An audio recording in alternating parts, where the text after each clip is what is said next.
They say betrayal is loud, doors slamming, voices raised, a shattering of glass. But for me, it arrived quietly, like a thunderstorm building in the bones long before it breaks the sky. It was late October when it all began to unravel. The kind of evening where the sky folds in on itself and the world goes gray at the edges.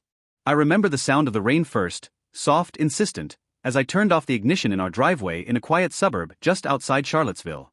By the time I stepped out of the car, it had become a downpour, the kind that drowns curbs and pulls branches from trees. The house looked untouched by it all, porch light glowing, her sedan tucked neatly inside the garage. Nothing out of place. Nothing unusual. Except for everything that was about to happen. I stood in the entryway a little longer than necessary. Shoes soaked, the echo of water dripping from my coat louder than it should have been. The silence inside didn't greet me, it sized me up. Too precise. Too still. Like a home holding its breath. For a moment, I pretended I'd find her on the couch, legs curled beneath her, pretending to read. Maybe she'd glance up and smile, say something like, "You're late," with that mock accusatory tone she used to reserve just for me. That's what I wanted, some trace of the woman I thought I knew. Instead, the living room was dim. Curtains half drawn. The air smelled faintly of the citrus perfume she wore when she dressed up, like a ghost had left just seconds before I arrived. It was the wine glass that broke the spell. Half full. Crimson. Sitting on the edge of the kitchen counter beside a bottle that didn't belong in our house anymore, a high-end vintage we'd once tasted on a trip through Sonoma, back when we were still something worth photographing. Her phone was next to it. Screen down. A little too carefully placed. She never left it alone anymore. It vibrated just as I reached for it. A single letter lit up the screen. No photo. No full name. Just one of those careless digital ghosts. The preview was short, sharp, unmistakable. "You were amazing today. I can still feel you." For a few long seconds, I just stared at it, the message, the wine, the sudden chill climbing my spine. Then I backed out of the room, like someone who'd wandered into the wrong house.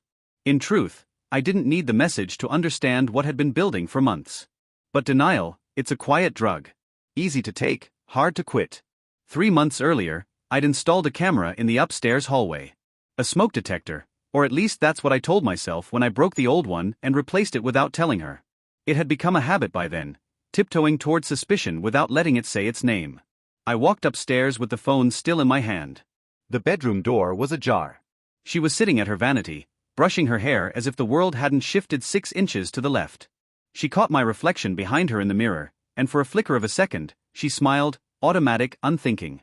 Then she saw my face. "What's wrong?" she asked, slowly setting down the brush like someone defusing a bomb they'd built themselves. I didn't speak. I didn't have to. I tapped the screen and let the hallway camera footage play, the one from last Thursday. 12:58 a.m. She walks in. She's not alone. A man follows, tall, dark coat, the easy confidence of someone who's been here before. They stop at the bottom of the stairs. They kiss. Not a greeting. Not a peck. The kind of kiss you give someone when you've forgotten how to lie about who you are. Her face slackened. Not in guilt. Not even fear. Just irritation. "You went through my stuff?" she asked, like I'd flipped through a purse, not peeled back a lie that had been rotting under our roof. I said nothing. My jaw had turned to stone. "He was in our house, Rebecca." My voice barely made it out of my throat. She didn't flinch. She adjusted the strap of her blouse. Casually. Like we were debating dinner plans. "So now what?" she said, as if she were the one waiting for an answer. "You want me to cry? Beg?" I shook my head. "I want the truth." What came next wasn't an apology. It was an autopsy. The truth. She laughed, low, brittle, cruel. "The truth is you became background noise, David. You used to look at me like I mattered. Now you just exist. You come home. You ask about my day like you're checking off a list." And then, as if she hadn't cut deep enough already, she twisted the knife with 7 words I still hear when the house goes quiet at night.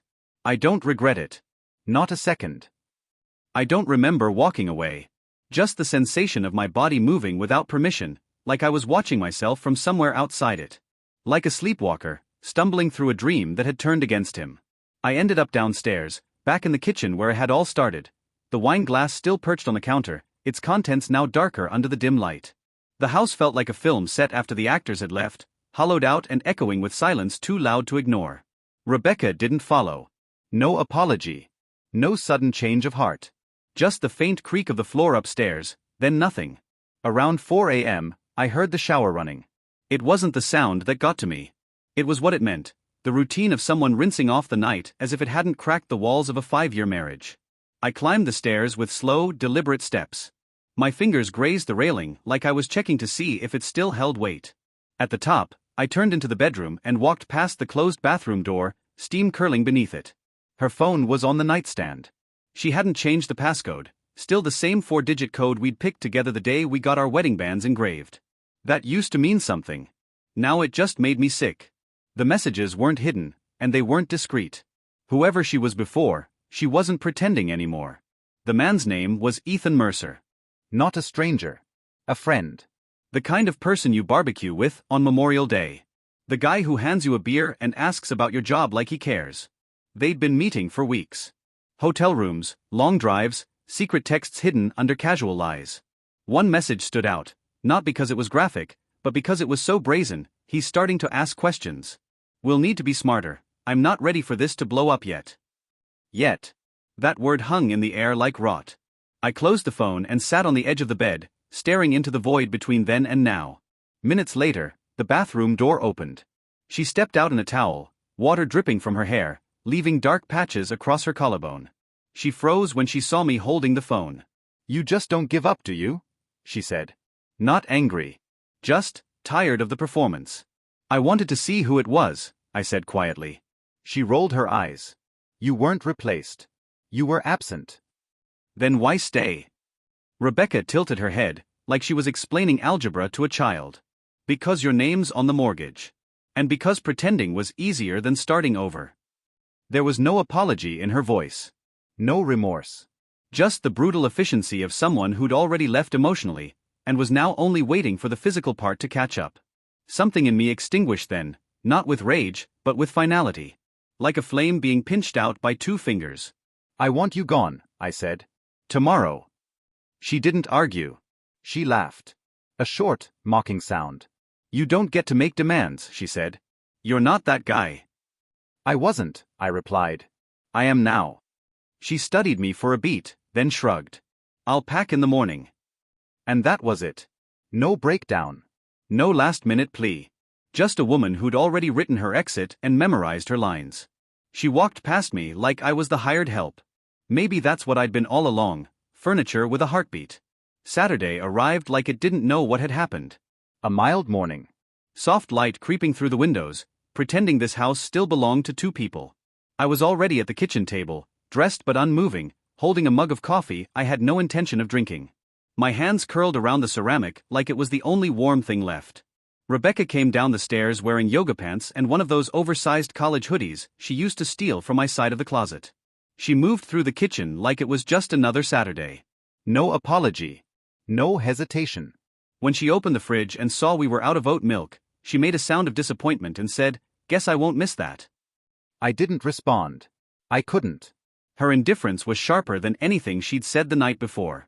She grabbed a protein bar, a bottle of spring water, and disappeared back upstairs with the same hum she used to make while baking cookies in the fall. Only now it sounded like static. By noon, the first moving box was on the floor near the door. She didn't pack thoughtfully. She tossed things in like she was late for a flight. Dresses, shoes, old cosmetics, that neon green duffel she'd claimed made her feel spontaneous and fun. I asked if she needed help. She scoffed. "Don't act noble now, David. You lost that card when you started spying." I met her eyes, calm and cold. "I lost that card when you started lying." She didn't even blink. "Don't be dramatic. You're not the first man this has happened to." That line. So casual. So hollow. It hit harder than any screamed accusation. I followed her out to the garage, watching her load box after box into the back seat of the car we'd chosen together. Beige leather interior. Still smelled faintly of the lavender sachets she tucked under the seats. She turned to face me, her expression unreadable. "You really think you're the victim in all this?" I didn't answer. I couldn't. There were too many versions of her standing between us. The one I married, the one I thought I knew, the one who left me without ever walking out the door. And then her phone buzzed again. She checked it. Smiled.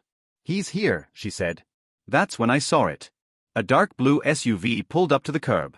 Ethan Mercer stepped out, sunglasses, pressed shirt, calm like a man who'd done this before. Like he wasn't walking into the fallout of another man's life. Rebecca didn't even glance back. She opened the passenger door, tossed her bag inside, and slid in with a bounce in her step. Ethan was already reaching for her hand as they pulled away. I stood in the driveway, coffee still in hand, now stone cold. And it hit me, she hadn't just betrayed me. She'd erased me. I didn't go back inside right away. I stood there for what felt like hours, staring down the street long after her taillights disappeared. The wind had picked up, rustling the trees like they were whispering things I wasn't ready to hear. Across the street, someone trimmed their hedges. A neighbor waved. I didn't wave back. Eventually, I stepped inside. The air was different, heavier somehow. Like her absence had a weight of its own. She hadn't taken much. Some clothes. Shoes. Her favorite perfume. But the house felt gutted. The photo on the mantel, the one from our trip to Sedona, was still there. Us standing under that red rock sky, arms around each other, her head tilted just so, like she'd practiced it. I remember the moment like a snapshot in my chest. She just said, "This is the best day of my life." I picked it up. Stared at it. Then I threw it across the room. Glass shattered, frame cracked, but it didn't feel like enough. Nothing did. I moved through each room like I was walking through a memory that no longer belonged to me. The bedroom smelled like the lavender oil she always used before bed. The closet, half empty, still held one of her old sweaters, the gray one with the frayed cuffs she wore when she was sick or sad. I touched it. My chest tightened. The fabric didn't know yet that we were done. Later that night, my phone buzzed. My brother, asking if I was still coming to the game on Sunday. I didn't respond. I sat on the floor of my bedroom, back against the wall, and let the silence crawl in. At some point, I must have fallen asleep. When I woke, the sky was black, the room even colder than before. The emptiness wasn't just physical. It had soaked into the walls, the furniture, the floorboards. There was no echo of her voice anymore. No lingering warmth from shared laughter. Just the hum of a house learning how to forget. Then, a call. Leah. Her sister. I hesitated, thumb hovering over the screen. But curiosity got the better of me. Or maybe I just needed to hear someone say what I couldn't. Her voice was soft. Hesitant. "I heard," she said. I waited. She didn't tell me. I found out from Ethan's girlfriend. Or ex, I guess. My breath stopped. "What?" "Yeah," Leah said, voice shaking a little. "He was cheating on her too. Same pattern. Same hotels. Ashley, she knew." I closed my eyes. The betrayal, already cruel, somehow found a deeper level. I wasn't just collateral damage. I was part of a routine. A cycle. "She used to be kind," Leah added. "I don't know what happened." Neither did I. We hung up, and I just sat there. Still. Numb. This wasn't just about another man. This was about the version of her I'd built in my head, the one who never existed. That night, I found myself on the porch, wrapped in an old blanket, beer in hand I didn't plan to finish. The sky had cleared, and the stars above looked sharper than I remembered. For a moment, it felt like the world was expanding again, just wide enough to hold the idea of a future I couldn't yet see. The next evening, I saw it. Her key, left on the hallway table. No note. No goodbye. Just the metal glinting under the light, still attached to the sunflower keychain I'd bought her during our trip to Asheville, the one where she said it reminded her of sunlight and the way I made her feel safe. Now, it just mocked everything we used to be. I didn't cry. I didn't rage. I dropped it in the drawer under the kitchen sink, next to my wedding band, the same drawer I'd started calling the graveyard. Everything that used to symbolize permanence was now just evidence in a case that no one would ever try. In the days that followed, people began showing up, uninvited, but not unwelcome. Ryan was the first. My best friend since college. He let himself in without knocking, holding a six-pack and wearing that look people wear when they know they can't fix anything, but they'll sit with you in the rubble anyway. We didn't talk at first. Just sat in silence while the TV played some game I couldn't follow. Eventually, he said, "Saw her at that new health store. She didn't look sorry. She looked free." That word settled in my gut like a stone. Free. Like I'd been the weight around her neck this whole time. "I won't tell you what to do," Ryan added. "But whatever revenge you're planning, it won't work. You'll just feel emptier." I nodded, but part of me still wanted the explosion. Not because I needed her to suffer, but because I needed the world to recognize what she'd done. The next day, I opened the guest closet. Behind the boxes of holiday decorations and unused picture frames was a suitcase, the same one she'd used on our honeymoon to the Oregon coast. Tucked inside was a journal I didn't know she still kept. I shouldn't have opened it. I know that now. But I did. The early entries were filled with soft details, weekend memories, doodles in the margins, thoughts about starting a family. Then the handwriting changed. Became sharper. Shorter. More impatient. Words like bored. Numb. Trapped. One line I'll never forget was scrawled halfway down a page, circled twice. He's a good man, but I feel nothing when he touches me. I closed the journal and shoved it back into the suitcase like it might burn through my skin. Later that night, I lay on the living room floor, eyes locked on the ceiling fan. The house creaked around me, and every sound felt unfamiliar. Too empty to be real. I began clearing out her things, not in a rage, not with fire, but methodically. Perfumes.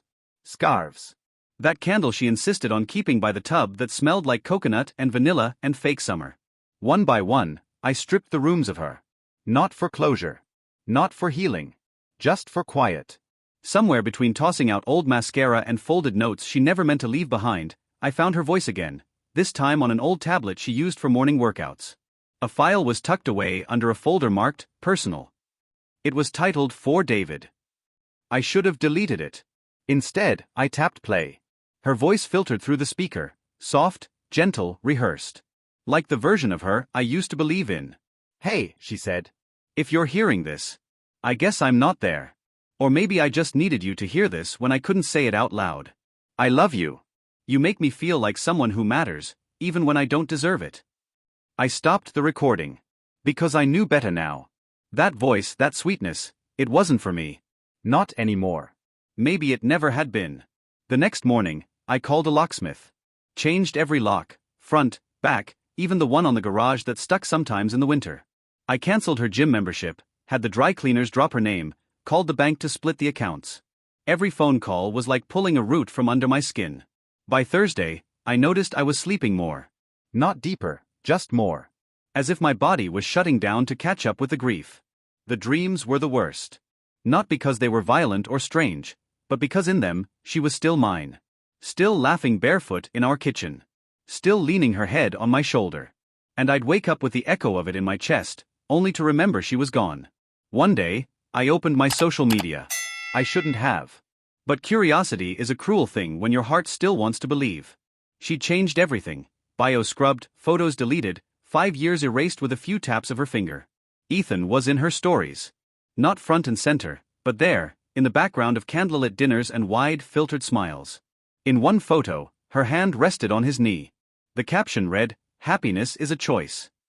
No mention of the mess she left behind. No trace of me in the life she now lived like ours had never existed. That afternoon, my mother called. She didn't know.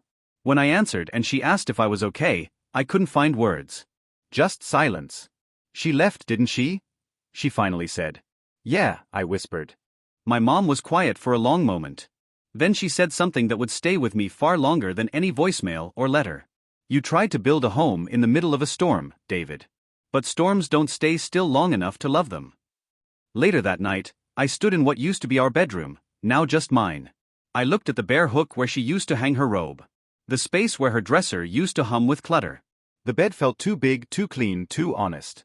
I took down our last photo, the wedding picture, and didn't rip it. Didn't burn it. I placed it in a box. Labeled it Truth. Tucked it away in the attic. Out of reach. Out of view. Friday marked a week since she left. It rained again, softer this time, like the sky was trying to apologize. I went out to check the mail, not expecting anything. Bills, maybe. Coupons. But there it was. A white envelope. No return address. My name written in her handwriting. Inside, a card with one line. You'll thank me one day. I stood there soaked, the card trembling in my hands. And for the first time in days, I let the anger come. Not because she lied. Not because she left. But because she believed she'd done me a favor. She didn't. She didn't liberate me. She didn't teach me a lesson. She burned down the house and called it sunlight. But in her absence, something happened. I reclaimed the space. Repainted the hallway. Replaced the couch. Let sunlight back into the bedroom she used to keep dark. And I stopped waiting for closure. Because sometimes healing doesn't come wrapped in forgiveness. Sometimes, it just looks like survival. And I'm still here. Still standing. That's enough. I used to think love was something you protect. Now I know, sometimes it's something you leave behind so you can start again.